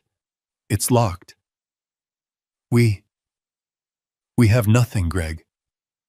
We can't pay for anything. We will lose everything you have to help us. I looked at her, then I looked at my son, who was pacing my small living room like a caged wolf. Everything? I asked. My voice was quiet, curious. Everything, Nathan shouted. The house, the foreclosure notice. We thought we could use the line of credit to find a new place to tide us over. But it's gone. They said it's frozen for fraud investigation. What did you tell them, Dad? What did you do? I saw it then. The final piece of their desperate puzzle. They had lost the house. My foreclosure notice had been a clerical error. They had felt a moment of intense relief. And then in the middle of their celebration, in the middle of their escape plan, they had reached for the $200,000 I had guaranteed. And they'd found an empty frozen account. They hadn't just lost their shelter. They had lost their jet fuel. They were stranded, trapped. No job, no house, no escape. And the legal consequences for Nathan's embezzlement were still barreling toward them. I didn't tell them anything, I said calmly. I just told them to freeze the account. But why? Diana shrieked. After everything, we said we were sorry. Why would you do this to your own family? I looked at her, this woman who had planned to have me committed. I looked at my son, the thief. And I did what they expected the poor senile old man to do. I looked confused. I let my shoulders slump. I let a look of befuddlement cross my face. I don't understand, I said, my voice shaky. I I thought you were spending too much. I just wanted to put a pause on it. Just until we could talk. I didn't know it would freeze fraud. Why would they say fraud? I let them see the dementia they wanted to see. Nathan and Diana exchanged a quick, frantic look. It was a look of pure, agonizing frustration. They couldn't yell at a confused old man. It wouldn't work. Nathan visibly tried to calm himself down. He took a deep, shuddering breath. "Okay," he said, forcing his voice to be gentle the way you speak to a child or an invalid. "Okay, Dad. It's okay. It was just a mistake. A big mistake. But you can fix it. You just have to call the bank. Right now. You're the co-signer. You have to tell them it's all a misunderstanding, that there's no fraud. You have to tell them to unfreeze the account. Right now." "Yes, Greg," Diana chimed in, her voice dripping with fake, desperate sweetness. "Please, just one phone call. That's all we need. Then we can all sit down and talk. We can fix everything." They were lying again. They didn't want to fix anything. They just needed the money. They needed to run. I knew Peterson had my investigators watching them. I knew they were trapped. I nodded slowly, putting my hand to my head, as if I was overwhelmed by all the noise. It's all so much. So fast. The house, the money. I don't feel well. I walked slowly to my old sputtering kettle and filled it with water from the tap. My hand was perfectly steady. I put it on the stove and turned on the gas. The click, click, click of the igniter was the only sound in the room. Nathan was vibrating with impatience. "Dad, the phone, please call the bank." I turned and looked at them. Two predators caught in a trap, now trying to sweetly coax the hunter into letting them out. I smiled. A simple, grandfatherly smile. The kettle hissed as it began to heat up. "Sit down," I said softly, gesturing to the old mismatched chairs at my kitchen table. "Both of you. You look terrible." They stared at me, confused by the invitation. "I'll make us some tea," I said, "and you can tell me all about losing everything." They stared at me. I had invited them in to talk. I had offered them tea. I, the confused old man who had just accidentally frozen their $200,000 line of credit. The kettle on the stove began to hiss a low-rising shriek that filled the small kitchen. Nathan couldn't stand the silence. He was vibrating his leg, bouncing so hard it shook the cheap Formica table. Diana was worse. Her eyes, red-rimmed from her fake crying jag on the porch, were darting around my simple living room, looking at my old furniture, my worn-out rug, as if she was mentally calculating what she could sell first. "Dad!"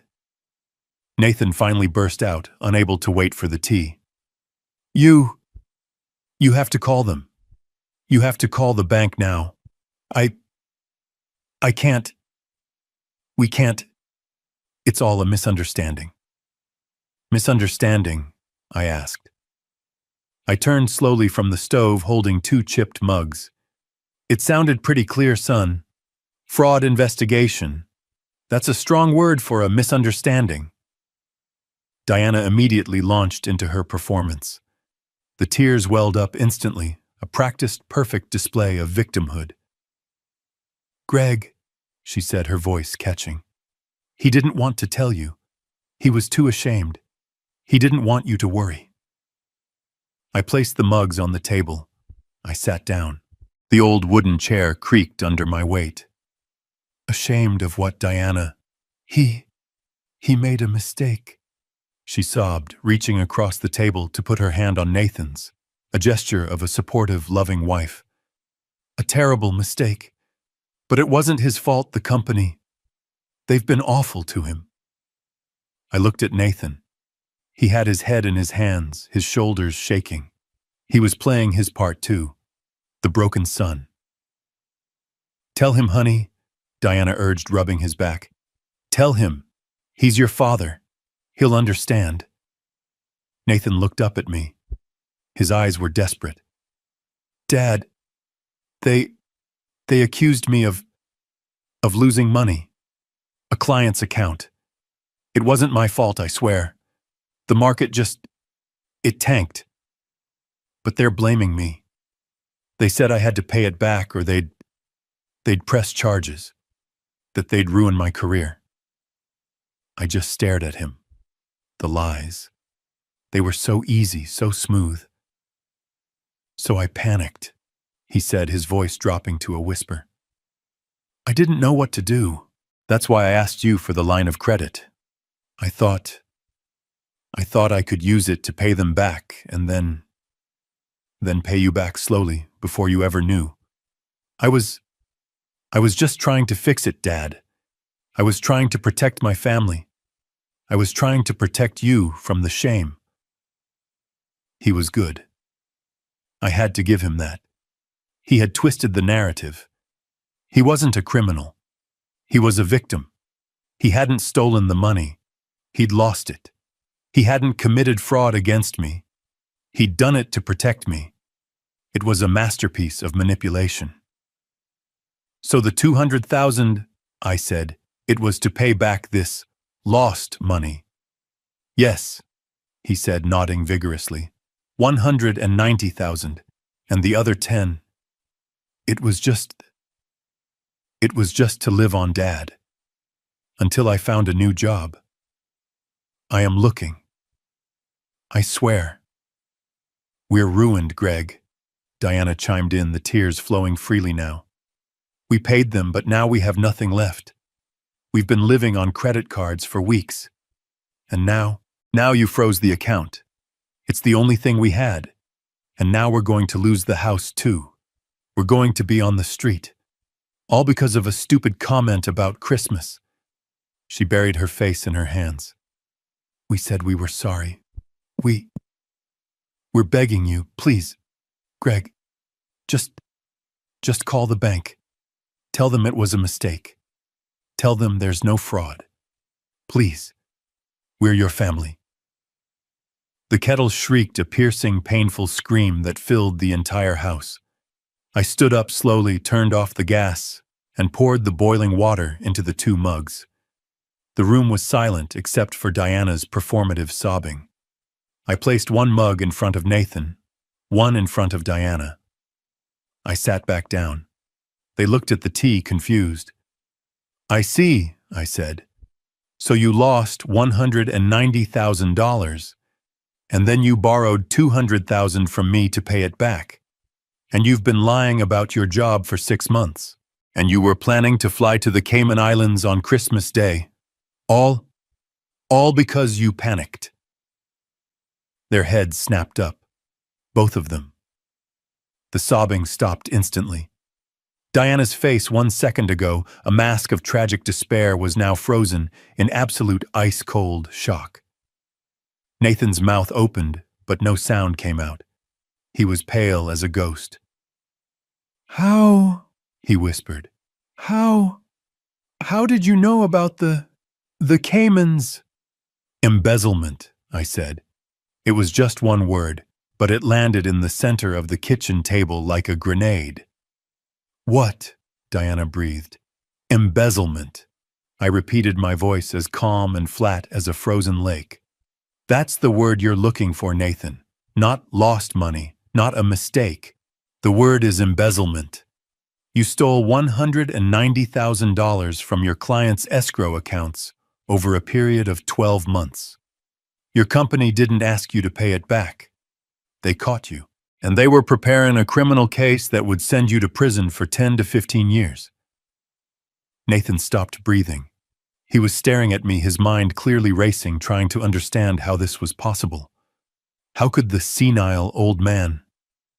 "And you," I said, turning my gaze to Diana, "you didn't just find out. You were in on it from the beginning.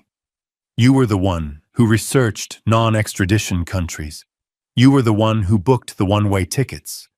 You were the one who planned to abandon your own 7-year-old daughter here on Christmas Day while you and this thief ran away to a beach, leaving me to clean up your mess, leaving me to pay the $200,000 debt you'd racked up on my name. You, Diana stammered, her face contorting from shock to pure, unadulterated rage.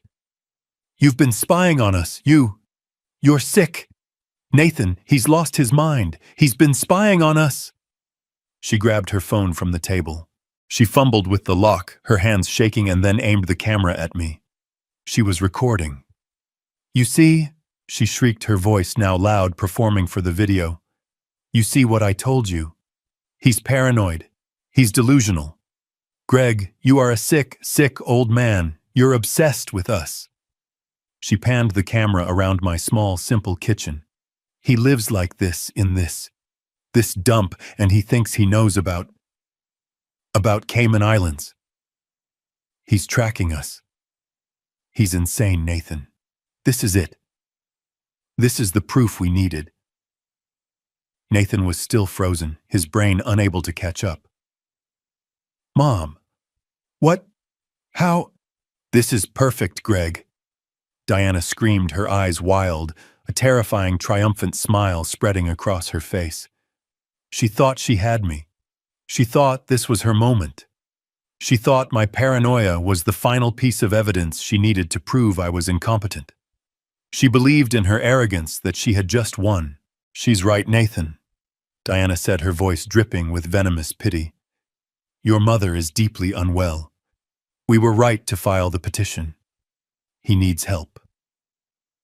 I just watched her. I let her finish. I let her dig her own grave right there in my kitchen.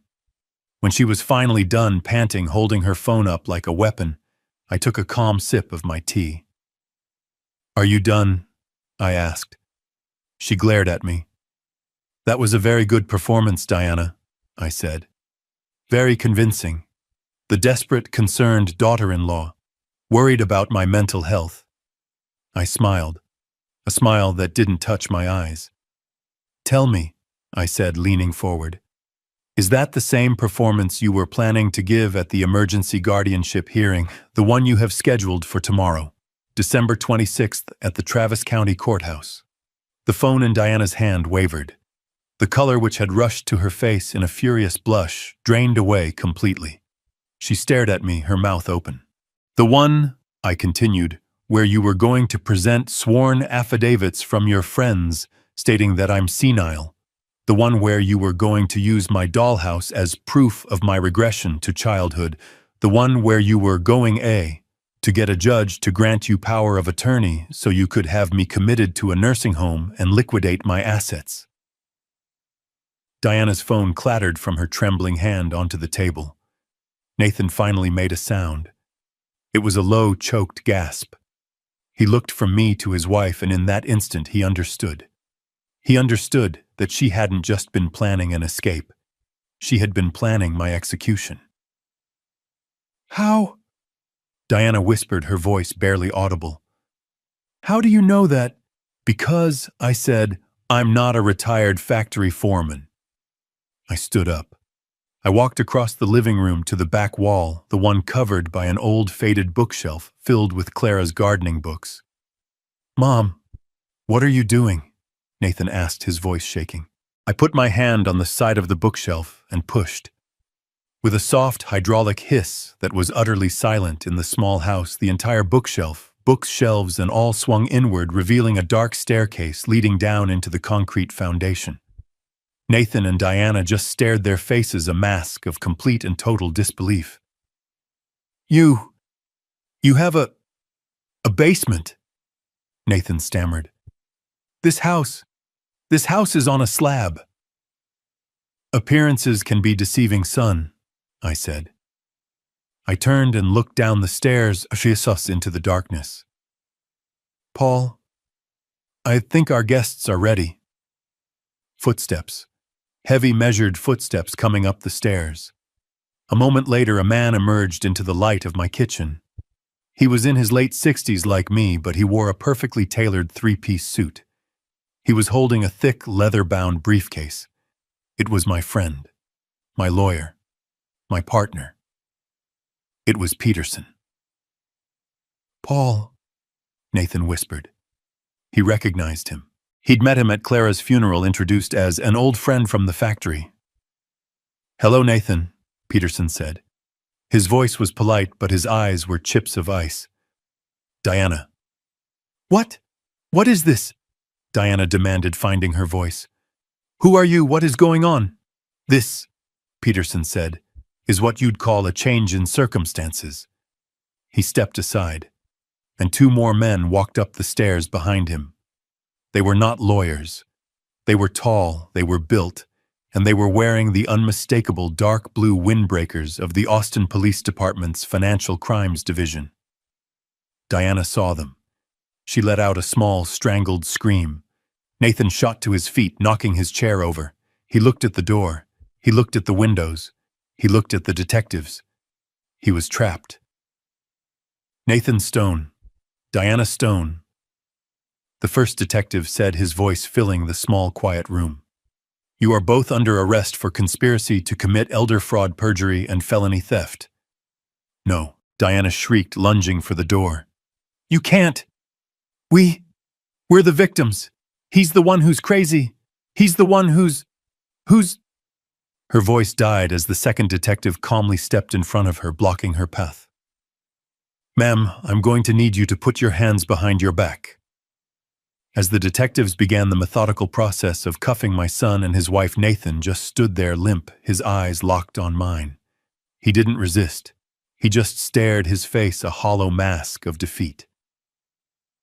"Mom," he whispered. I don't understand. Your house, who are you?" Peterson stepped forward, opening his briefcase on my kitchen table. He clicked it open. "Your mother, Nathan," Paul said, his voice cold and clear, "is Gregory Stone of Stone and Peterson Global Logistics. Her current net worth is $82 million. Diana stopped fighting. She just froze. "The house you were living in," Paul continued, "was purchased for you in cash by your father 10 years ago. The mortgage you were paying was a legal fiction he created to deposit money into your daughter's trust fund. The $200,000 line of credit you defaulted on was guaranteed personally by him.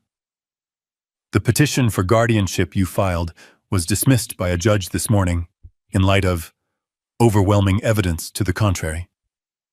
Peterson reached into his briefcase and pulled out a small digital audio recorder.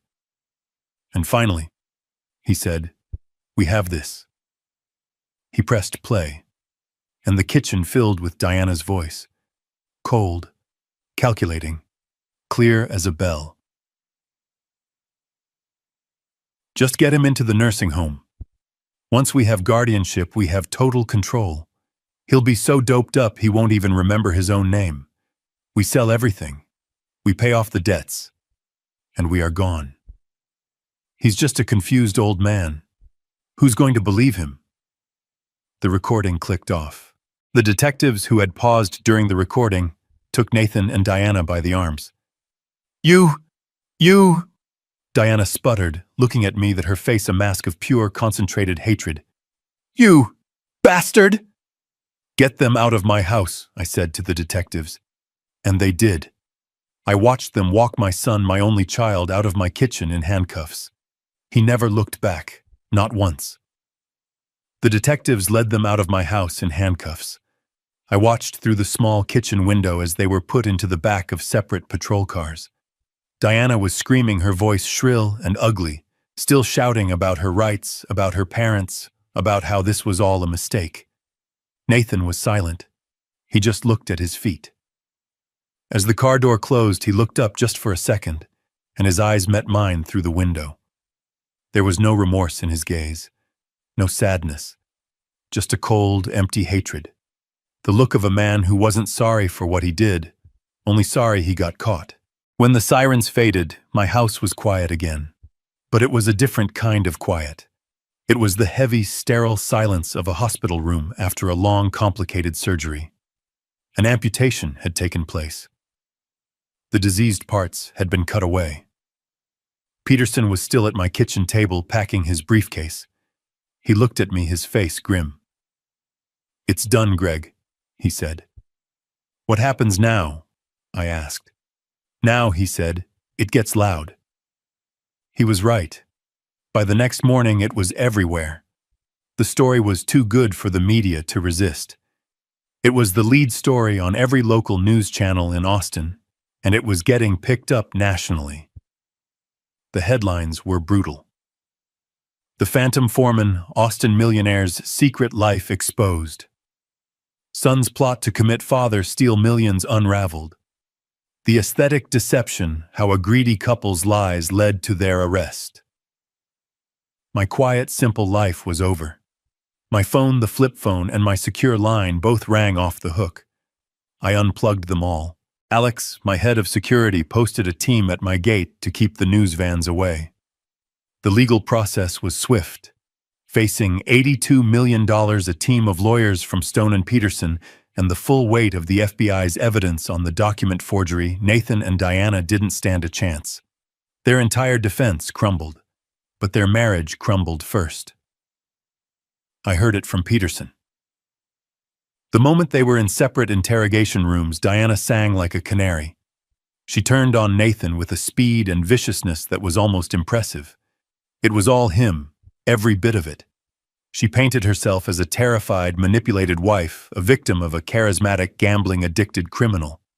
She claimed the embezzlement was his secret, that the $200,000 loan was his scheme, that the plan to have me committed was his desperate, evil idea. She claimed she only went along with it because she was afraid of him. She lied, of course. She lied beautifully. She lied to save herself, and it worked. She took a plea deal. She testified against her own husband. I was in the courtroom for the sentencing. I had to be. Diana was first. She wore a simple, modest gray dress. Her hair was pulled back. No makeup. She looked like a mouse. She cried on the stand as she read her apology to the court and to me. She said she was blinded by a toxic love and was seeking therapy for her codependency. The judge, seeing her full cooperation and her obvious remorse, gave her 5 years of probation, 2,000 hours of community service, and a permanent, legally binding restraining order. She was never to come within 500 feet of me or my granddaughter Emily ever again. She walked out of the courtroom that day, a free woman. She didn't look at me. Then it was Nathan's turn. He stood before the judge, no longer in his expensive suits, but in an ill-fitting one provided by his public defender. He had nothing left. His own wife had been the star witness against him. The judge read the charges: felony embezzlement from his former firm, conspiracy to commit elder fraud, perjury for the falsified court documents. The sentences were stacked one on top of the other.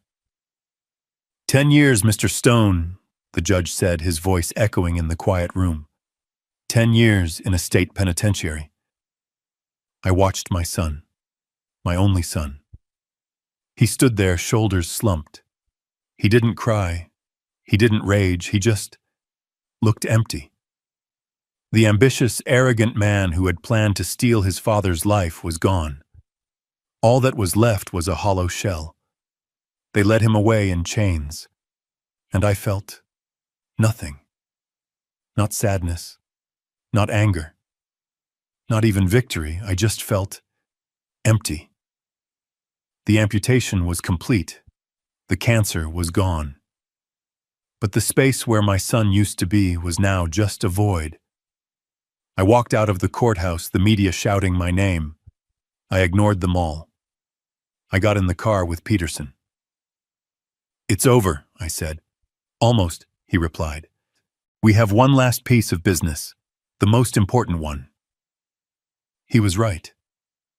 The next day I was in Peterson's office.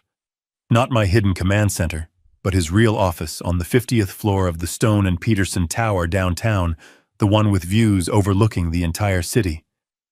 The girl, I said. Emily. Paul nodded. He slid a folder across the vast mahogany desk. Her trust fund. The one you've been paying into for 10 years with Nathan's fake mortgage payments. What's the damage? None, Paul said. It's completely insulated. It was never in Nathan's name and Diana has no claim to it. It is solely legally and untouchably in Emily Stone's name to be accessed by her on her 21st birthday. Her mother, I said. Diana, the restraining order is good, but she's still her mother. She'll find a way to manipulate her. She'll get her hands on that money. Not if we act now, Paul said. I looked at the folder. The account was now worth just over $430,000. It was the only good thing to come out of Nathan's decade of lies. I want it locked down, Paul, I said. I want a legal firewall built around that money so high that Diana can't even smell it. I want a co-trustee appointed, a professional, someone from the bank, someone who answers only to me. Diana is not to have any signatory rights. No access, no information, nothing. That money is for Emily, for her education, for her future. It is not and never will be for her mother. Peterson nodded, already making notes. Consider it done. We'll file the motion with the court this afternoon citing Diana's felony conviction and the restraining order. No judge in this state will argue. Good, I said. I stood up and walked to the vast floor-to-ceiling window. I looked down at the city of Austin, my city. It was all finally done. Nathan was in prison. Diana was a convicted felon disbarred from my life. Their marriage was over. And Emily, my granddaughter, she was finally truly safe. Safe from them. And safe from their greed. The cost had been my entire family, but the price for my granddaughter's future, I knew in that moment I would pay it all over again. A week later, the news vans were gone. The reporters had moved on to the next scandal. My bungalow was quiet again. I was sitting in my real office, the command center, not the small kitchen. Peterson sat across from me. We weren't drinking cheap coffee. We were drinking a 25-year-old scotch.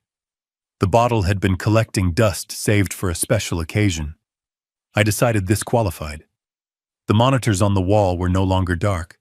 They were lit up, showing the sprawling, complex web of my assets. The 82 million. The logistics company, the real estate holdings, the stock portfolio. It looked obscene. It felt heavy. I swirled the amber liquid in my glass. Clara was right, I said. My voice was quiet, just a rumble in the silent, air-conditioned room. Paul looked up, his glass untouched. About what, Greg? About this. I gestured at the screens, at the numbers. She said this money would be a curse if we weren't careful. She always said it. Don't let it spoil him, Greg. Don't let it make him weak. I took a sip. The scotch burned. I tried to protect him from it, I said. I built this whole lie. This persona. The retired foreman. The simple life. I thought I was protecting him from the curse, and instead, I just created a different kind of monster. I didn't make him weak. I made him hungry. I made him ashamed. I stared into my glass. I created a void, Paul, and his wife Diana, she just filled it with greed. I created a man so desperate for the aesthetic of wealth, so ashamed of his poor old father, that he was willing to erase me for it. You didn't do this, Greg, Paul said, his voice firm. You made a decision based on love. He made his choices based on greed. That's not on you. Isn't it? I looked up at him. I hid the truth from him for his entire adult life. I treated him like a child I couldn't trust. And then I was surprised when he acted like one.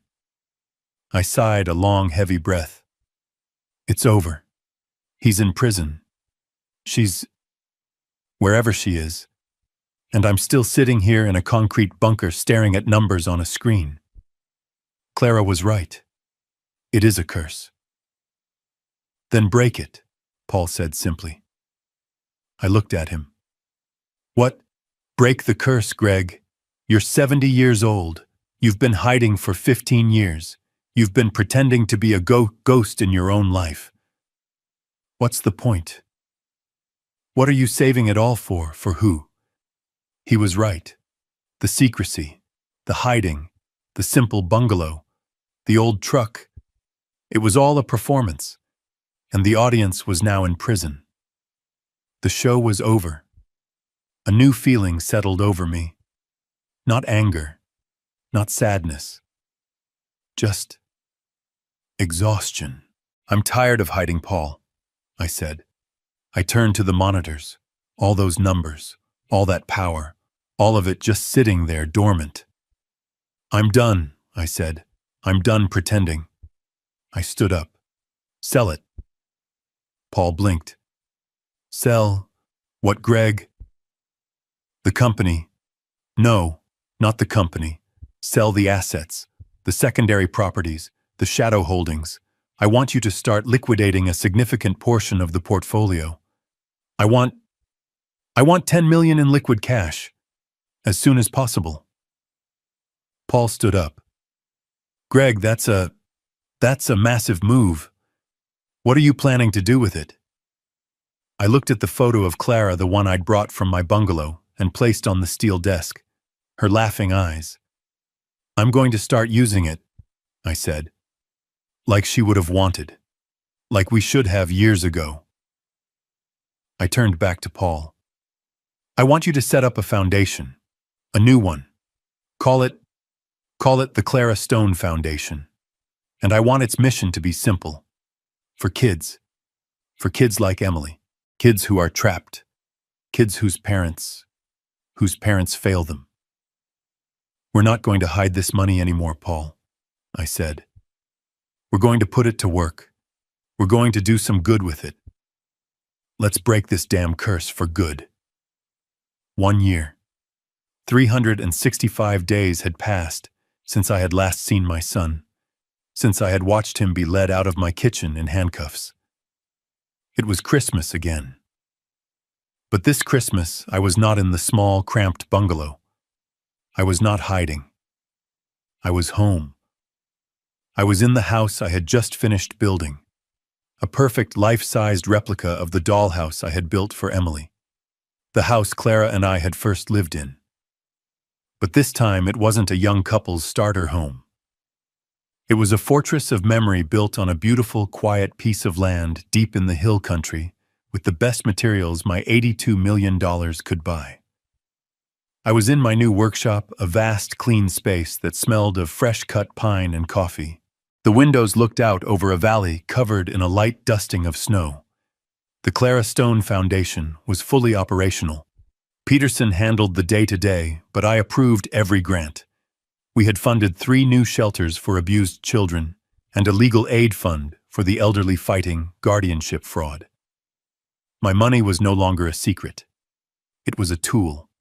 It was finally working. I was finishing a small wooden bird sanding the wings smooth. It was for Emily. I still made her gifts. I didn't know if she would ever get them. The restraining order was ironclad against Diana. And since Emily was only 8, Diana's custody meant my granddaughter was by default kept from me. I hadn't seen her in 365 days. The doorbell chimed. I froze. My hands stopped moving. I wasn't expecting anyone. Peterson was in Aspen with his family. My security head, Alex, was stationed at the main gate a mile down the road. He would have called if it was a threat.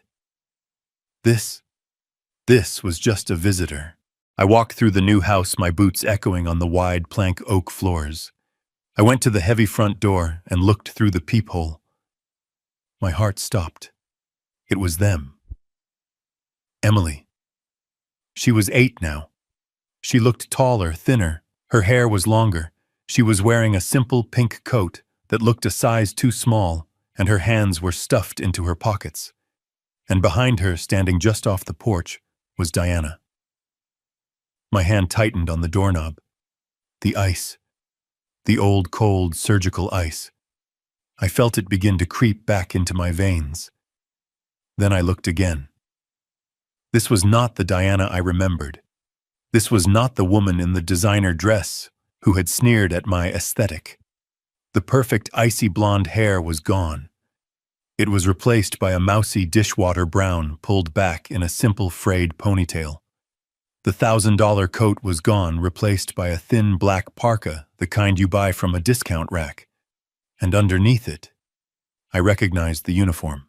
A black polo shirt and a matching black apron stained with what looked like coffee. I could just make out the faded logo of a 24-hour highway diner. She wasn't a brand anymore. She wasn't an aesthetic. She was a waitress. She had been working. She had been humbled. She had been paying in a way that prison never could. She saw me looking at her through the glass. She flinched. She physically flinched and took a half step back, pulling her cheap parka tighter as if to hide the diner's logo. She was ashamed. For the first time since I had met her, the emotion on her face was not arrogance. It was not anger. It was not manipulation. It was genuine, unfiltered shame. I opened the door. The cold air rushed in. Emily looked up at me, her eyes wide. "Grandpa?" Her voice was small, tentative. Diana immediately put her hands on Emily's shoulders, staying back, not daring to step onto the porch. "Honey, I told you we can't just... He's busy." "I wanted to see him," Emily insisted, her voice desperate. She pulled away from her mother and took a step toward me. Diana wouldn't look at me. She was staring at the intricate woodworking of my porch railing at the welcome mat. Her face was gaunt. She was tired. The fire, the venom, the arrogance, it was all gone. "Diana," I said. My voice was just gravel. I hadn't spoken her name in a year. She jumped, startled. She finally forced her eyes to meet mine. I saw fear. But it was a different kind of fear now. It wasn't the fear of being caught. It was the fear of a person who has no power left. "Mr. Stone," she said, formal, quiet. I'm sorry. We shouldn't have come. The restraining order. I'm on the public road. I'm 500 feet away. I'm not violating it.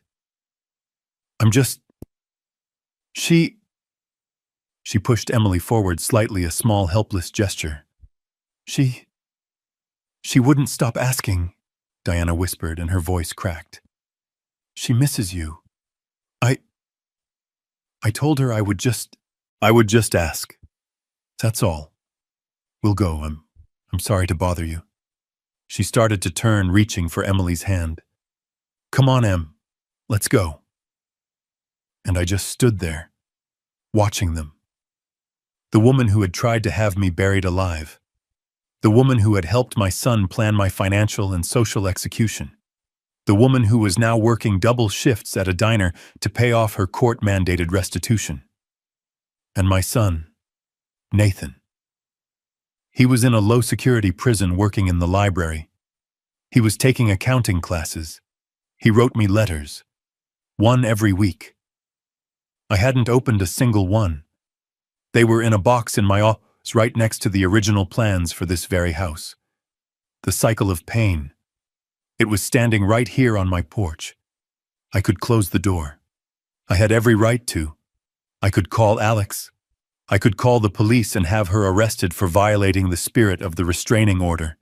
I could let them walk back down the long, cold driveway to whatever beat-up car she drove now. I could keep the ice. I could hold on to the victory. I looked at Emily.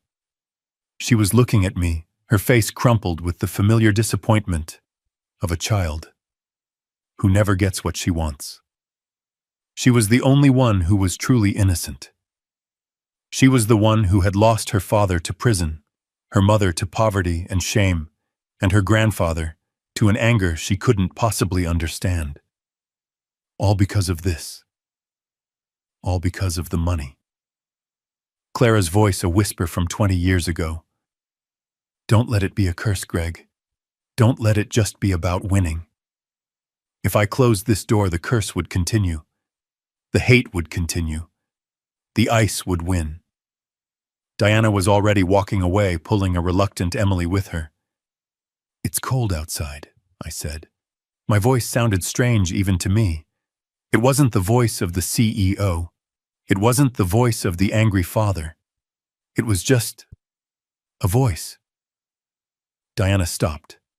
She turned around slowly, her face a mask of utter disbelief. The light snow was starting to stick to Emily's hair. I didn't smile. I didn't open my arms. I didn't say, I forgive you. I didn't say, it's okay. I just looked at them. The broken woman and the innocent child. I stepped back from the door. I opened it wider. The warm air from my house smelling of the fresh pine I had on the fire and the hot chocolate I was making spilled out onto the cold porch. I'm making hot chocolate, I said. Come in. Greg's story is a powerful lesson in how appearances hide the truth. He pretended to be poor to protect his son from the curse of wealth, only to discover that the shame of poverty and the hunger for status corrupted his son just as badly. It shows that the people most obsessed with the aesthetic of success are often the ones hiding the deepest moral and financial failures. This story reminds us that true value is not measured by a bank account or a luxury car, but by dignity, honesty, and the strength to protect yourself even from the people you are supposed to love. What would you have done if you were in Greg's shoes? Let me know your thoughts in the comments below, and if you believe that justice must be served, hit that like button and subscribe for more.